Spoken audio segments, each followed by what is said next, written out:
The Hello Kitty murder case of 1999 in Hong Kong stands as one of the most horrific crimes, shocking not only the region but the world at large. This brutal case, involving a criminal gang, relentless abuse, and gruesome methods of dismemberment, left an indelible mark on public consciousness.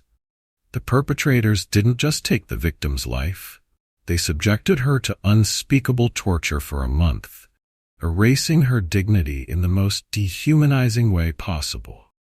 What made this crime even more grotesque was the disturbing combination of such violence with the innocent image of the beloved Hello Kitty character, turning it into a symbol of terror and horror in a way that felt almost surreal. This crime wasn't just a senseless act of violence. It revealed the darkest depths of human nature and the extremes of despair one could experience in society. What transpired in that apartment in Tsim Sha Tsui exposed not only the cruelty of a few individuals, but also the dangerous void of morality that can emerge when power and greed take precedence over humanity. The relentless torture inflicted on the victim was not merely physical. It was a calculated, ongoing violation of her very being. This case serves as a grim reminder of the unchecked evil that can exist within the human heart, and the importance of recognizing and confronting such darkness before it consumes the innocent. The Hello Kitty murder case took place in the spring of 1999 in Hong Kong, during a time when the city was undergoing rapid economic and social changes. The victim, Fan Man-yi, was a 23-year-old nightclub hostess who had struggled with a difficult past. Orphaned as a child, Fan was forced to survive on the streets and eventually turned to sex work. She had tried to turn her life around, finding a job at a karaoke club after quitting drugs and leaving behind her troubled marriage. However, her financial struggles continued, and this would ultimately lead to her fatal encounter with her captors. Fan Man-yi's tragic fate began when she stole a wallet containing about 4,000 Hong Kong dollars from Chan Man Lok, a 34-year-old triad member, a well-known criminal organization in Hong Kong. Despite returning the stolen money, Chan and his accomplices demanded more, pushing Fan into a vicious cycle of debt and violence. On March 17, 1999, Chan, along with his two henchmen, decided to kidnap her and hold her captive in an apartment in Tsim Sha Tsui, a densely populated and bustling district of Hong Kong. This apartment, ironically decorated with Hello Kitty-themed merchandise, became the site of Fan's month-long ordeal.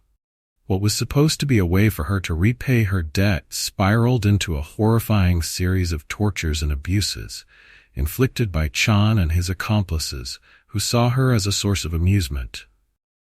The setting of this crime, a lively city known for its vibrant economy and towering skyscrapers, served as a grim contrast to the unspeakable horrors taking place behind closed doors. It was a chilling reminder that even in a place perceived as safe and prosperous, unimaginable darkness can lurk just beneath the surface. Fan Man-yi, born in 1976 in Shenzhen, China, was a woman whose life was marked by misfortune from an early age. Abandoned by her parents, she grew up in an orphanage in Kowloon, Hong Kong. From a young age, she was deprived of family care or love, setting a tragic tone for the life of a young girl.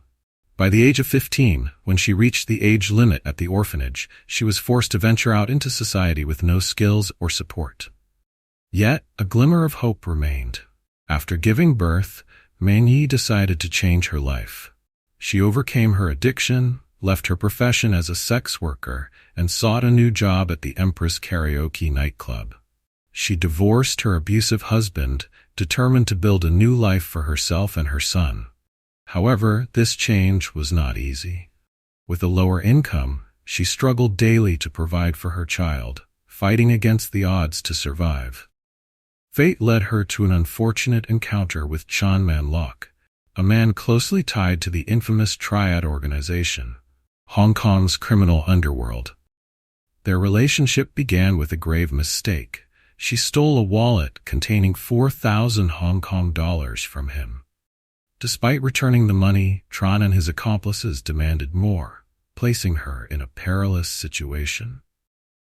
On March 17, 1999, what was supposed to be a friendship with Tran turned into her worst nightmare. She was held captive by Chan Man Lok along with his two accomplices, Long Xing Cho and Long Wai Lun. For a grueling month, she endured relentless torture inside an apartment adorned with Hello Kitty imagery. The apartment, adorned with whimsical details, became the site of horrific crimes that humanity could commit. Initially, Chan's plan was to force Fan into prostitution to repay her debt. However, this quickly spiraled into something far more sinister.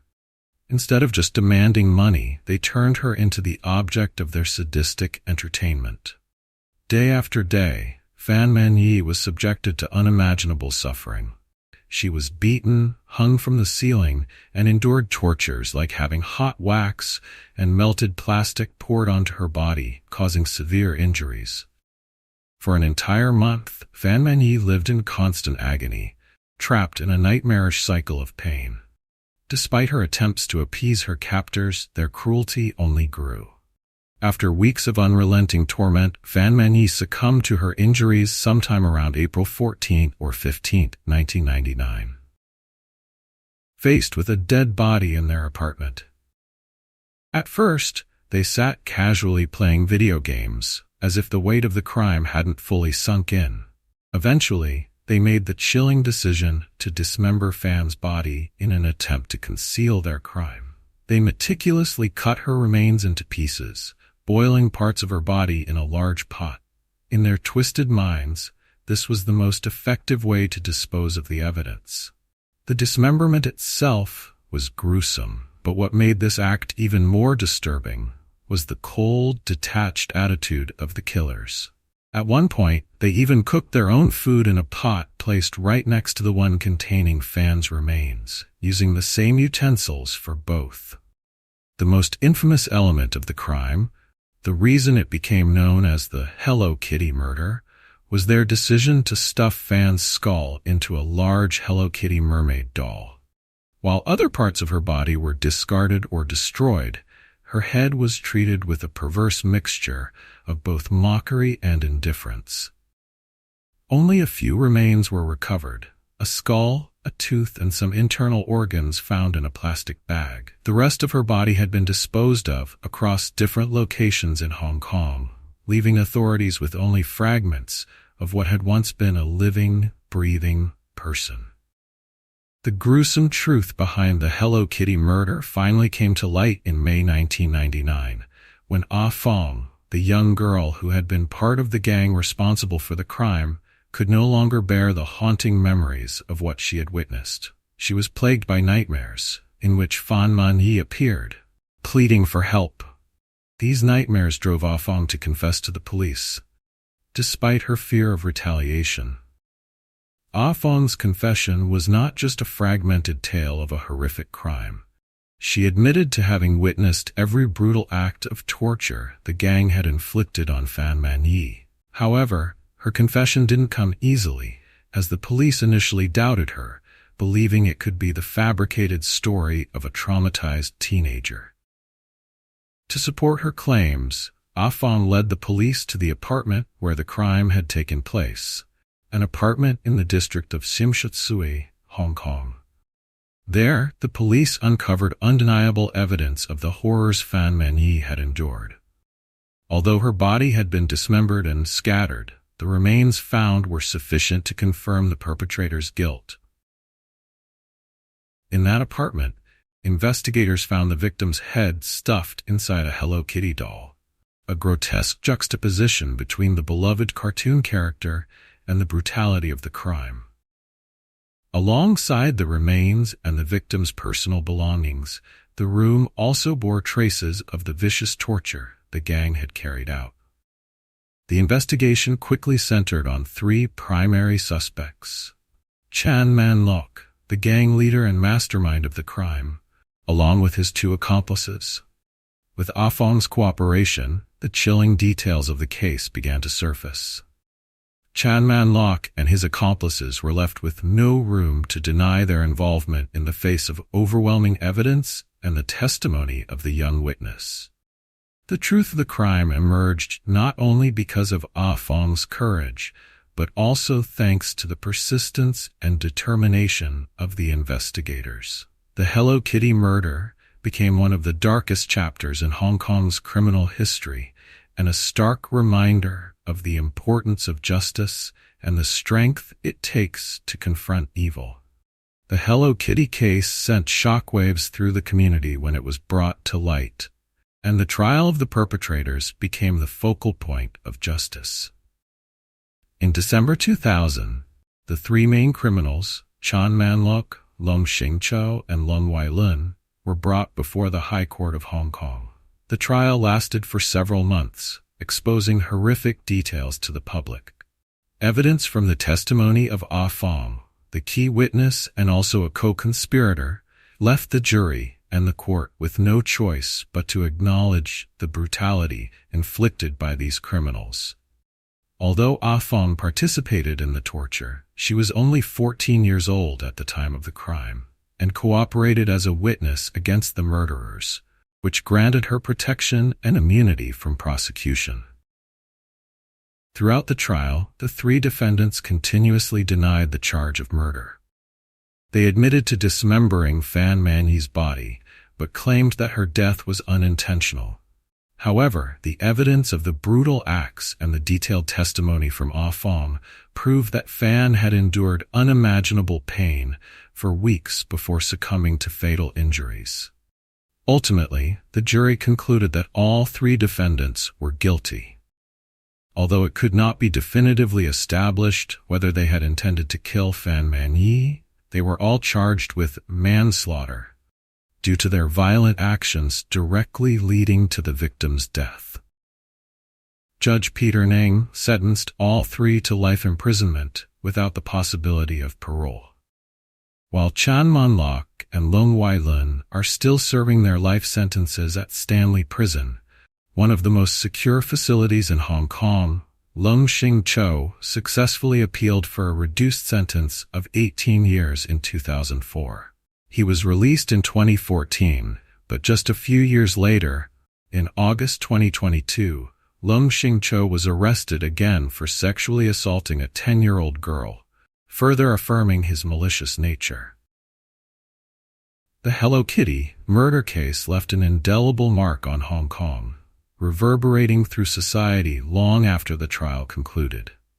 It became a grim reminder of the capacity for human cruelty and the failures of the social system that allowed such a tragedy to occur. In the immediate aftermath, the public was left in shock and horror at the gruesome details revealed during the trial.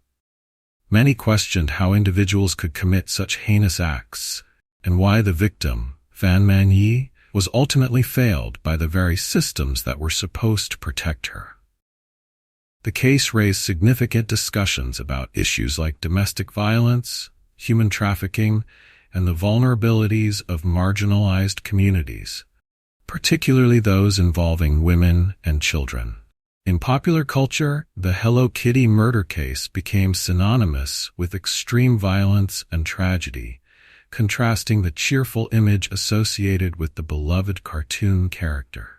This juxtaposition has left an unsettling legacy, making it a frequent reference point in discussions surrounding crime and morality. Ultimately, the consequences of the Hello Kitty murder case extend beyond the courtroom.